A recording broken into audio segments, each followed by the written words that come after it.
शुभ भावना निकलेगी, ना उसके प्रति कल्याण की भावना निकलेगी। इसीलिए बाबा कहते बच्चे, अगर किसी आत्मा के प्रति अगर ऐसी भावना है तो हमें इस भावना को अब पॉजिटिव बनाने की आवश्यकता है। बाबा तो कहते एक व्यक्ति के प्रति भी अगर आपके दिल में, दिल बुद्धि को भी कहा जाता है, अगर निगेटिव भावना है, वो एकाग्र योगी नहीं बन सकता। अगर किसी एक आत्मा के प्रति भी निगेटिव भावना है, ऐसे दिल में भगवान कैसा बैठेगा? इसलिए जैसा बाप सब कुछ जानता है, सब कुछ जानते हुए भी साक्षी भाव, इसी तरह बाबा ने खास कहा, जैसे अगर परिवार के प्रति प्रीत निभानी है तो नॉलेज फुल बन करके सभी के भाव, स्वभाव, संस्कार जानते हुए भी उसके साथ व्यवहार करना, ये बहुत बड़ी कला है। हम तो व्यवहार तो कर लेते हैं, लेकिन अंदर कुछ और बाहर कुछ और होता है, जिसको दुनिया में कहते हैं मुख में राम बगल में छोरी। ऐसी आत्मा भले ऊपर से तो ठीक है, लेकिन अंदर से वो चिंतन, विरत चिंतन, पर चिंतन चलता है, और उसके कारण संकल्प चलते रहते हैं। जिसको आज भी बाबा ने बहुत अच्छी बात कही थी ना, चलो 2 मिनट। प्रेम से बस 2 घड़ी, तो इस तरह से समय अनुसार इस बात की तरफ में इतना अटेंशन देना है। वास्तव में यही है तपस्या, यही हमारा तीव्र पुरुषार्थ है। हमारी बुद्धि भी स्वच्छ हो जाए, हर आत्मा के प्रति हमारी वृत्ति स्वच्छ बन जाए, जिससे हमारा मन एकाग्र होगा, और जो क्रोध को उत्पन्न करने वाली जो बातें हैं, चाहे घृणा भाव, चाहे नफरत भाव, ये सब खत्म होगा। अन्यथा हम भले तो योग तो लगा रहे हैं, लेकिन अगर हमारी वृत्ति स्वच्छ नहीं बनी तो अंदर से हमारे संकल्प चलते रहेंगे, समय हमारा व्यर्थ जाएगा, और इससे वायुमंडल भी खराब हो जाता है। जब हम ऐसा चिंतन करते हैं, व्यर्थ चिंतन, पर चिंतन करते हैं, तो इससे वायुमंडल खराब हो जाता है, और साथ में संबंध भी खराब हो जाते हैं। कई तो ऐसे चिंतन करते करते धीरे धीरे ऐसी आत्माओं से जिसके साथ बनती नहीं, ऐसी आत्माओं से किनारा करेंगे। उस मुरली में बाबा ने बहुत अच्छी बात कही सोचते कि हमारा तो कनेक्शन बाबा से, परिवार से क्या लेना देना। लेकिन बाबा कहते बच्चे, परिवार के साथ तो पूरा कल्प और साकार में रहना है। तो इसलिए जिसके साथ में रहते हैं, जिस संबंधों में रहते हैं, उसके साथ हमें गुणग्राही या विशेषता देखने का चश्मा पहनते हुए चलना है, और तब जाकर के हम जो हमारे प्रति जो बाबा की आशाएं हैं, जो बाबा जो समय प्रति जो चाहता है कि समय अनुसार क्या करें, वो हम कर सकेंगे। बाबा ने तो होपलेस में भी होप पैदा की। इसी तरह हमें पता है कि इसके अंदर कुछ नहीं है, लेकिन तो भी हमारा उसके प्रति होप हो, आशाएं हो कि बाबा ने चुना है तो जरूर इसके अंदर कोई ना कोई विशेषता है। अगर देखना ही है तो दूसरे की क्या देखे? विशेषता देखे, उसके गुण देखे।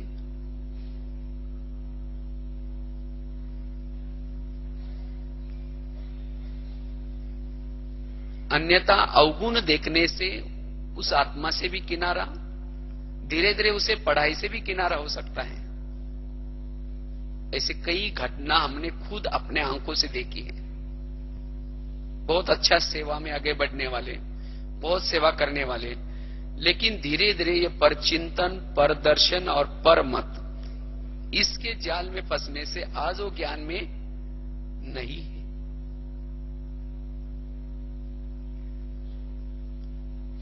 तो इसीलिए हमें इन बात से क्या करना है, स्वयं को सावधान करना है।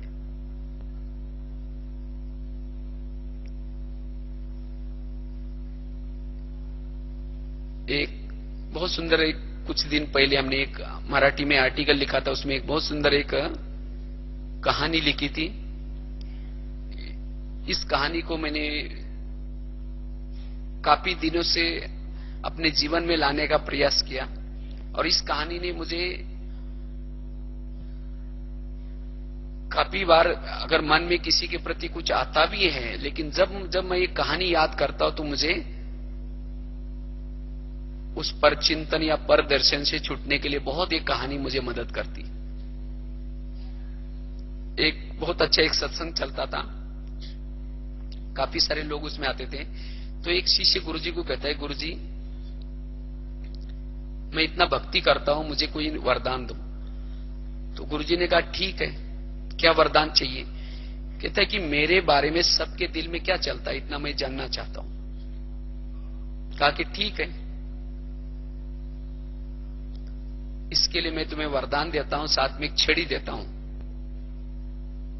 जब भी किसी के दिल में तुम्हारे बारे में क्या चलता है ये जानना चाहते हो, उसी दिन क्या करना, उसी समय इस छड़ी को लेकर के अपने दिल में लगाना और उस व्यक्ति का नाम लेना, तुम्हें पता चलेगा।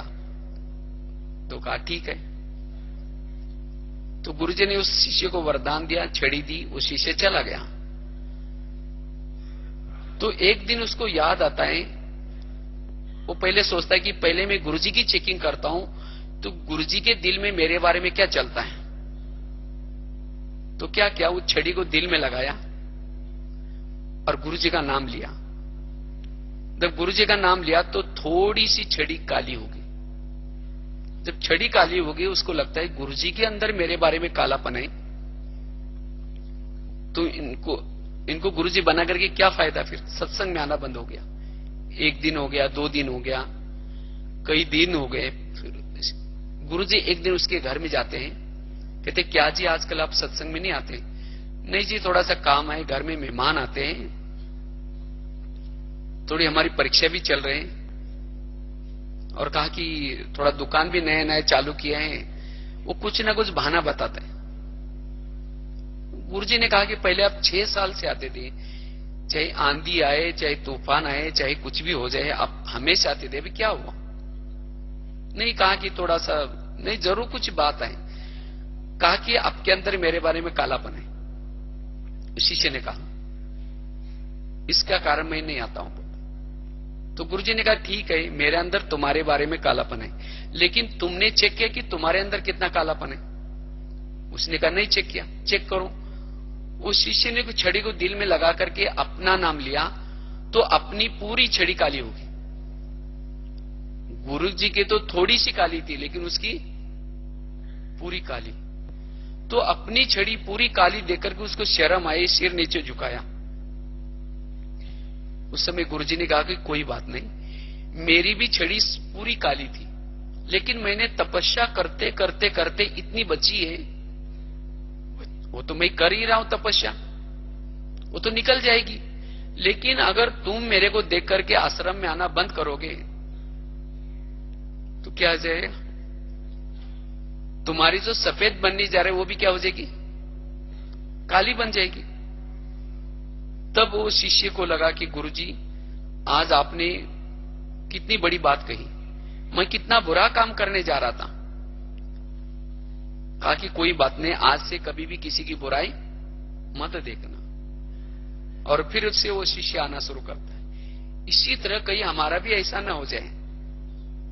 आज कई भाई बहने ये कहते कि हम जब पहले ज्ञान में आए थे तो हमारी अवस्था बड़ी अच्छी थी, हमारा योग बहुत अच्छा लगता था, लेकिन अब पता नहीं क्या हो गया है। क्या हो गया? जब ज्ञान में आने से पहले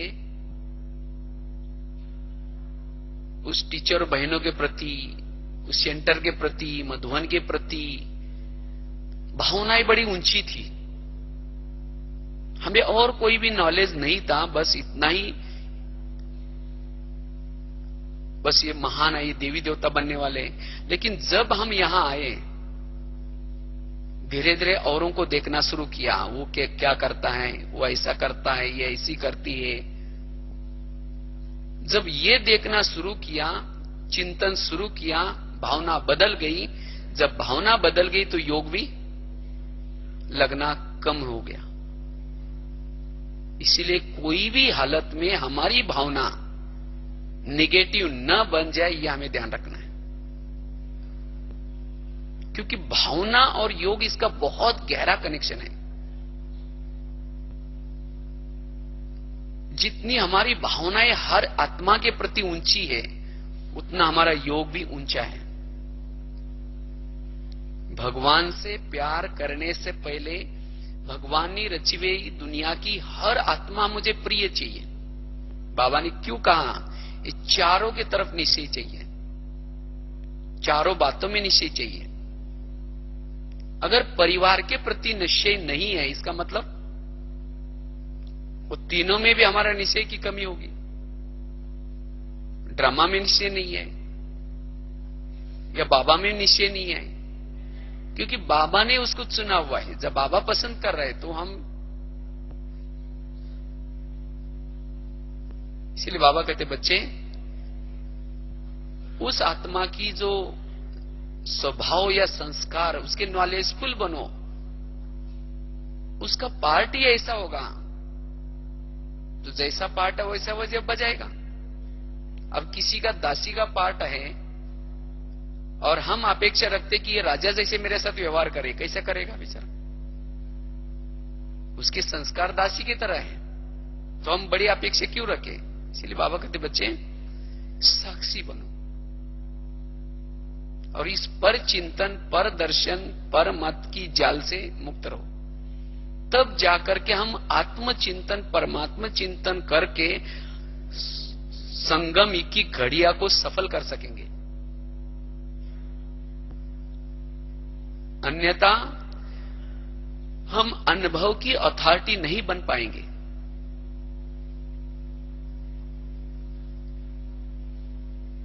आज जिसके हम कमजोरी देख रहे हैं, वो तो पुरुषार्थ कर रहे, योग लगा रहे, वो निकल जाएगी। लेकिन अगर हम आना बंद करेंगे या किनारा करना शुरू करेंगे, तो घाटा किसका? अपना खुद का ही घाटा है।